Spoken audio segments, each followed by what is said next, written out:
అక్రమాలకు ఎదురొడ్డి నిలిచిన ఎంఆర్ఓ వనజాక్షికి ఈ ప్రభుత్వం న్యాయం చేసిందా లేదా అనే అంశంపైన డిస్కషన్ కొనసాగుతుంది. సుయోధన్ గారు, వాస్తవంగా ఈరోజు చర్చ జరిగిన తర్వాత అంటే సీఎం చంద్రబాబు నాయుడు ఇంట్లో రెండు పార్టీల సమావేశం తర్వాత బయటకు వచ్చిన తర్వాత రెవెన్యూ సంఘాలు ఒక ప్రకటన చేశాయి, ఒక విచారణ కమిటీని నియమిస్తున్నామని. వాస్తవంగా ఈ కేసుకు సంబంధించి ఇది జ్యుడిషియరీ పరిధిలోకి వీళ్ళు ఎంటర్ అయినట్టు కాదా? అంటే ఒకటండి, ఈ క్రైమ్ అనేది చాలా డిఫరెంట్, మనం అనుకున్న దానికంటే వేరు.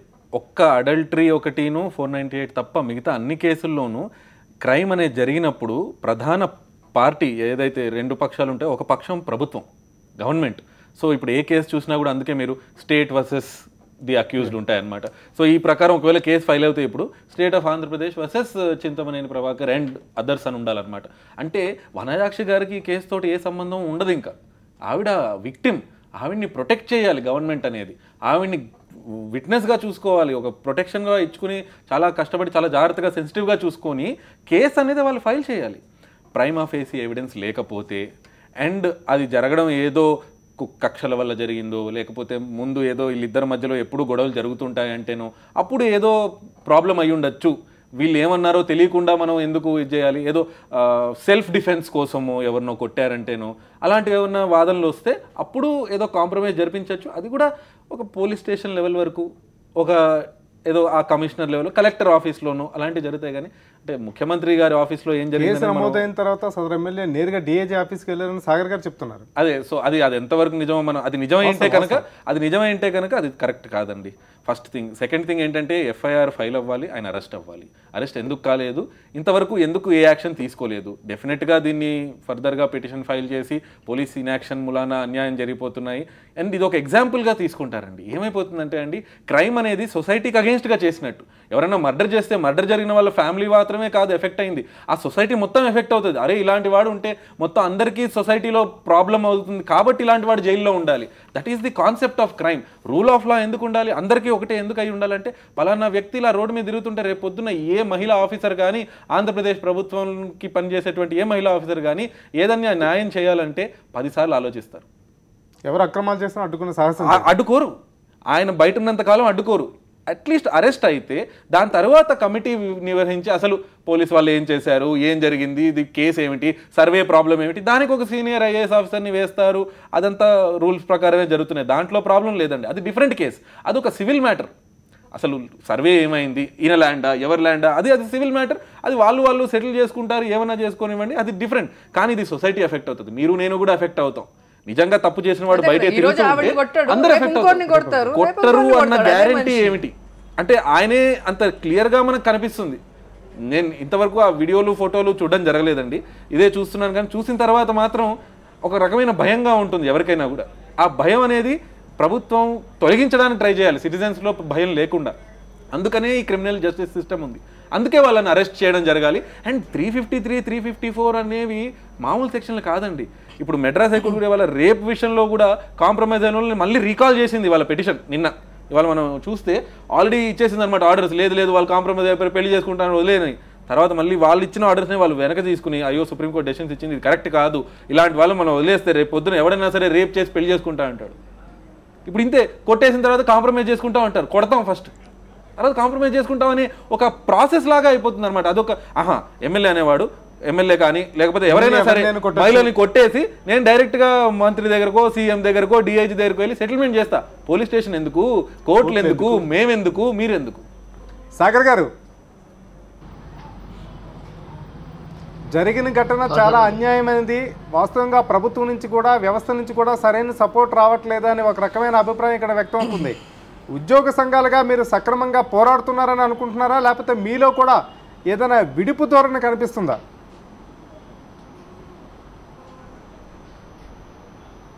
అలాంటిది ఏమి లేదండి, మేము పోరాడుతున్నాం.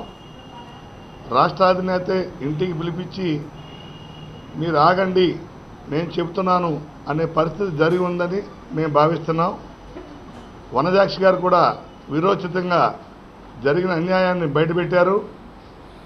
వారిని మేము అభినందిస్తూ, మరి ఆవిడ కూడా స్ట్రెస్కి గురయ్యారో, మరి ఆ ఇంట్లో ఏం జరిగిందో సీఎం గారి రెసిడెన్స్లో మీరు చెప్పినట్టుగా నేరస్తుడిని బాధితురాలిని ఒకే చోట విచారించటం యాక్చువల్గా మేము రెవెన్యూ డిపార్ట్మెంట్, నేను డిప్యూటీ తహసీల్దార్, ఒక తహసీల్దార్ మండల ఎగ్జిక్యూటివ్ మ్యాజిస్ట్రేట్ మీద దాడి జరిగితే అది ప్రభుత్వం మీద జరిగిన దాడి, రాష్ట్ర ప్రభుత్వం మీద జరిగిన దాడి.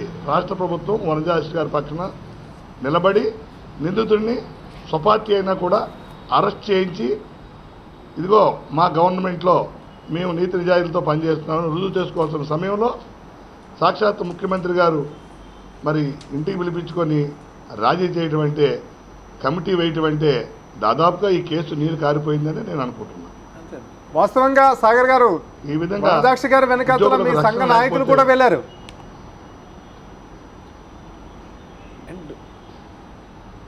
వెళ్ళారండి. మరి అక్కడ ఏం జరిగిందో, మరి మా నాయకులు ఎందుకు అలా మెత్తబడ్డారో నేను ఇక్కడి నుంచి చెప్పలేను. వారిని అడిగినా కూడా నాకు సరైన సమాధానం రాలేదు. ఖర్చులు జరిగినాయో సాగర్ గారు కమిటీ కూడా ఎన్ని రోజుల్లో, ఇది ఏం పెద్ద బ్రహ్మ విద్య కాదు, ఇది రాకెట్ సైన్స్ కాదు. ఒక 2-3 నెలలు కావాలి, 15 రోజులు కావాలనడానికి అక్కడ ఫోటోలు ఉన్నాయి. ఈయన కొట్టారు, ఈయన చేశారు, కొట్టే తెచ్చే చాలా సింపుల్ గా సాల్వ్ చేయాల్సిన విషయం. కమిటీ వేసినా కూడా మనకి చాలా క్లియర్ గా ఎన్ని రోజుల్లో మనకి శిక్ష వేయబడుతుంది, అసలు ఎన్ని రోజులు వీళ్ళు ఏమేమి ఫైండ్ అవుట్ చేస్తారు, అసలు క్రిమినల్ గా ఒక క్రైమ్ జరిగినప్పుడు కమిటీ ఎలా వర్తిస్తుంది, క్రైమ్ జరిగినప్పుడు how can IAS officer decide? న్యాయాలు ఎందుకు? ఇన్వెస్టిగేషన్ ఆఫీసర్ ఎవరు? ఇన్వెస్టిగేషన్ ఆఫీసర్ ఎవరండి? హలో, ఇన్వెస్టిగేషన్ ఆఫీసర్ ఎవరనే దాన్ని స్పష్టం కావాలి కదా. అక్కడ దానికి సంబంధించి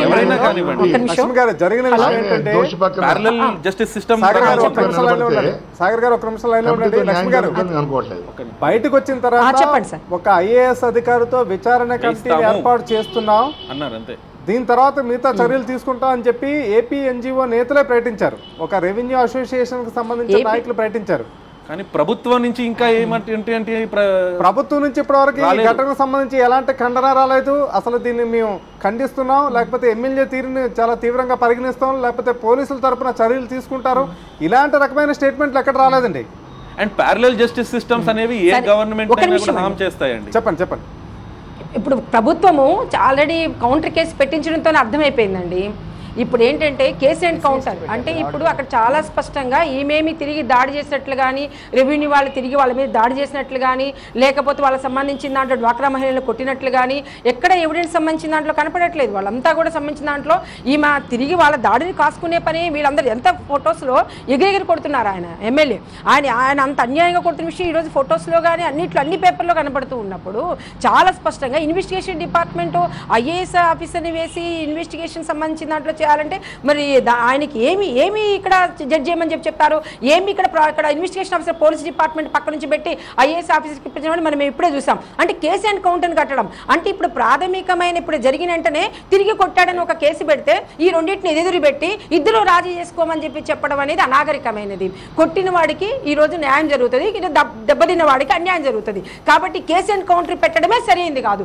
ఇక్కడ ఎవరైతే ఇక్కడ పోలీస్ ఇన్వెస్టిగేషన్ ఉందో ఈ ఇన్వెస్టిగేషన్ సంబంధించిన వాళ్ళే పూర్తిగా అమ్ముడుపోయి లేదా అధికారానికి లొంగిపోయి ఈ విధంగా కేసు అండ్ కౌంటర్ కట్టారు. ఇది రాజీ చేసుకోవడానికి వీలుగా వాళ్ళ మీద బలప్రయోగం చేయడం కోసమే, బెదిరించడం కోసమే కౌంటర్ కట్టారు. ఈ కౌంటర్ కట్టిన దానికి సంబంధించిన దాంట్లో ఆపాల్సిన అవసరం ఉంది.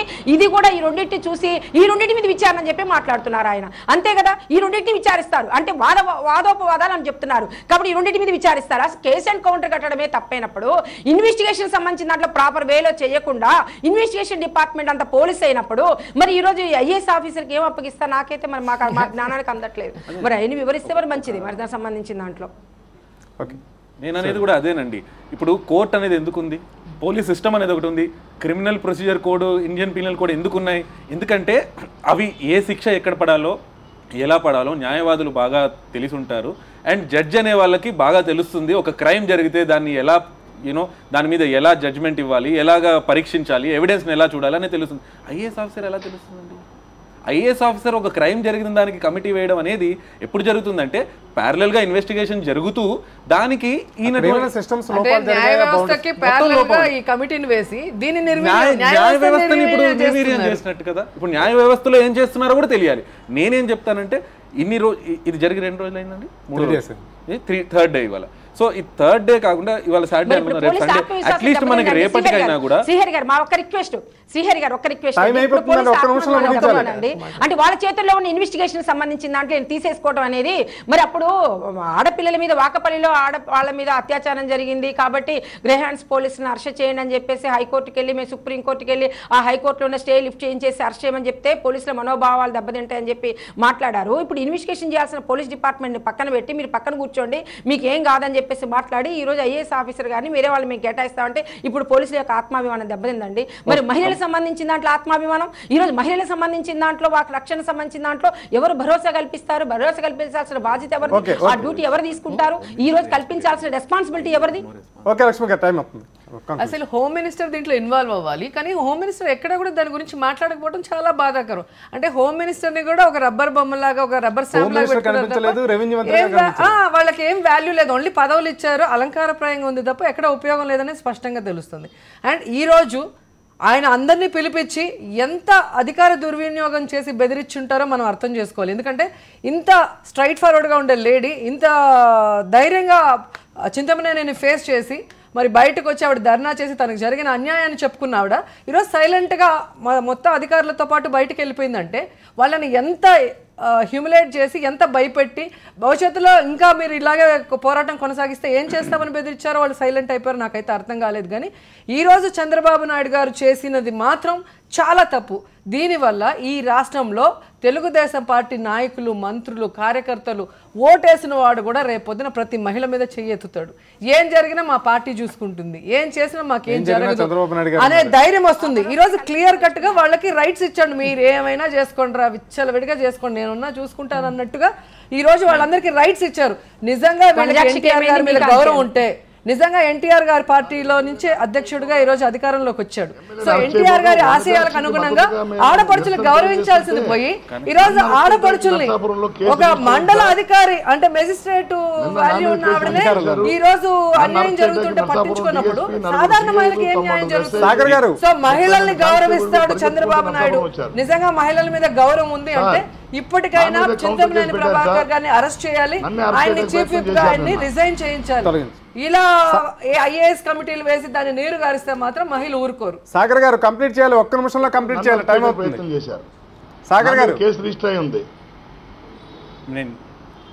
సాగర్ గారు ఒక్క నిమిషంలో కంప్లీట్ చేయాలి, టైం అవుతుంది. నాన్ బెయిలబుల్ కేసులో ఉద్యమకారుడిని నన్ను పట్టుకొని అరెస్ట్ చేయాలని, నిరసన తెలియజేస్తున్న నాయకుడిని అరెస్ట్ చేయాలని భాస్కర్ కాటం అనేది మా జిల్లా కలెక్టర్ నా మీద నిన్న క్రిమినల్ కేసు పెట్టించి నరసాపురం డిఎస్పీని, 4 సిఐల్ని, 90 ఎస్ఐల్ని, 30 మంది కానిస్టేబుల్ని పంపించి నరసాపురం సబ్ కలెక్టర్ ఆఫీస్లో నన్ను అరెస్ట్ చేయాలని ప్రయత్నం చేశారు.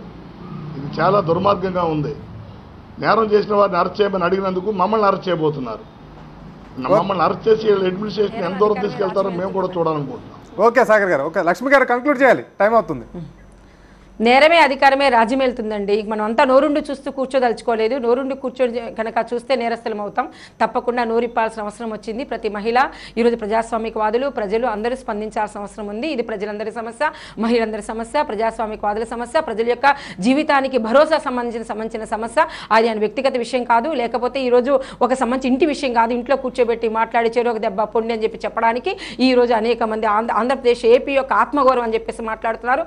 ఏపీలో ఉన్న మహిళ యొక్క ఆత్మగౌరవానికి సంబంధించిన విషయము, ఆయన మహిళల ఆత్మగౌరవానికి ఏం చెప్పదలుచుకున్నారని మేము సూటిగా ప్రశ్నిస్తున్నాం. ఇదేనా మీరు చెప్పదలుచుకుంది? ఇదేనా మహిళలకు మీరు ఇస్తున్న న్యాయం? ఇదేనా చేస్తున్న న్యాయం? ఇదేనా మీరు చెప్పదలుచుకున్న జడ్జిమెంట్ అని చెప్పేసి మేము సూటిగా చంద్రబాబు నాయుడు గారిని ప్రశ్నిస్తున్నాం. చెప్పమనండి, ఈరోజు మేము కూడా నిర్ణయించుకుంటాం దానికి సంబంధించిన. ఫైనల్ గా అంటే మనం అన్ని ఇమోషనల్ అండ్ ప్యాషనేట్ డిస్కషన్స్ జరిగిన తర్వాత నేను చెప్పేది ఏంటంటే దీన్ని ఇక్కడతోటి ఆపేయకండి. అంటే మనం రోజా గారు లాంటి లీడర్ ఉన్నారు మనకి ఇక్కడ, దీన్ని 2 వేస్గా తీసుకెళ్ళొచ్చండి. ఒకటి ఆ కమిటీ ఏమిటి, దాని ఏంటంటే మీరు అసెంబ్లీలో మీ ఎమ్మెల్యే ఫోరమ్స్ త్రూ మీరు ప్రశ్నించవచ్చు. అండ్ రెండోది ఏంటంటే you can always file petition అనమాట హైకోర్టులో. ఇట్లా మహిళలకి ఇలా కొన్ని ఇన్స్టెన్సెస్ కంటిన్యూస్గా జరుగుతున్నాయండి. అంటే ఒకటి కాదు, మొన్న కర్నూలులో జరిగింది, తర్వాత నిన్న చిత్తూరు జిల్లాలో జరిగింది. ఇలా జరిగినవన్నీ తీసుకుని జరుగుతున్నప్పుడు అదేనండి స్కూల్స్ లో బాత్రూమ్ సరిగ్గా లేవు అని చెప్పి కంప్లైంట్ చేసిందని ఆవిడ కొట్టారు. సో ఇవన్నీ కలిపి ఇలా జరుగుతున్నప్పుడు పోలీస్ ఇన్యాక్షన్ ఎందుకుంది, why is it getting so much delay అని చెప్పి హైకోర్టులో పిటిషన్ ఫైల్ చేసి దాన్ని కూడా లీగల్గా కూడా ప్రొసీడ్ అవ్వచ్చండి. దీనికి విక్టిమ్ తోటి సంబంధం లేదు, విక్టిమ్ని చాలా సెన్సిటివ్గా జాగ్రత్తగా చూసుకుని ప్రభుత్వం కానీ ఈ సివిల్ సొసైటీ కానీ ముందుకు తీసుకెళ్ళచ్చు. మహిళలు సగర్వంగా తలెత్తుకుని తిరిగే రోజే స్వేచ్ఛకు సుపరిపాలనకు ఒక అర్థం పరమార్థం. కానీ నాయకుల మాటల్లో అన్ని గారడీలే, చేతుల్లో అన్ని తప్పుడు పనులే. ఒక అన్యాయాన్ని ఎదిరించి, ఒక అన్యాయాన్ని నిలదీసి దౌర్జన్యానికి ధీటుగా నిలబడ్డ ఒక నిజాయితీ పరురాలైన మహిళ ఇప్పుడు అధికారం అనే అణచివేతకు గురవుతుంది. పంచాయతీ పేరుతో ఏకంగా ఆమె ఆత్మగౌరవం మంటగలుస్తుంది. సాధికారిత, భద్రత కనుచూపు మేరలో కనిపించడం లేదు. ఇది ఇవాళ డిస్కషన్ సారాంశం. మళ్ళీ కలుద్దాం. తర్వాత న్యూస్ ప్రసారం అవుతుంది.